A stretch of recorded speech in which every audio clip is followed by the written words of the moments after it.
ಎಲ್ಲರಿಗೂ ನಮಸ್ಕಾರ. ನಾನಿವತ್ತು ಸ್ಪೈಸಿ ಚಿಕನ್ ಗ್ರೇವಿಯನ್ನು ಮಾಡ್ತಿದ್ದೀನಿ. ಸೊ ಅದಕ್ಕೆ ನಾನು ತೊಗೊಂಡಿದ್ದೀನಿ ಅರ್ಧ KGಯಷ್ಟು ಚಿಕನ್. ನಾನಿಲ್ಲಿ ಮಸಾಲವನ್ನು ರೆಡಿ ಮಾಡ್ಕೊಳ್ಳಿಕ್ಕೆ ಬೆಳ್ಳುಳ್ಳಿ, ಶುಂಠಿ, ಕೊತ್ತಂಬರಿ, ಪುದೀನ, ಕೊಬ್ಬರಿ, ಈರುಳ್ಳಿ, ಟೊಮ್ಯಾಟೊ, ಮೆಣಸಿನಕಾಯಿನ ತೊಗೊಂಡಿದ್ದೀನಿ. ಮತ್ತು 1 ಇಂಚಷ್ಟು ಚಕ್ಕೆ, 2 ಲವಂಗ, 1 ಸ್ಪೂನಷ್ಟು ಮೆಣಸನ್ನು ನಾನು ತೊಗೊತಾ ಇದ್ದೀನಿ.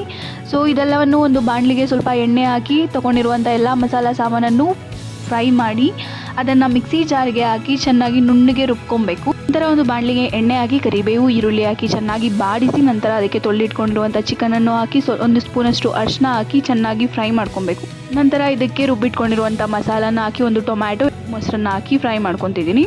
ನಂತರ ಅದಕ್ಕೆ ಉಪ್ಪನ್ನು ಹಾಕಿ ಚಿಕನ್ ಬೆಂದಾದ ನಂತರ ಅದಕ್ಕೆ 1 ಹೋಳು ನಿಂಬೆಹಣ್ಣನ್ನು ಹಿಂಡ್ಕೊತಿದ್ದೀನಿ.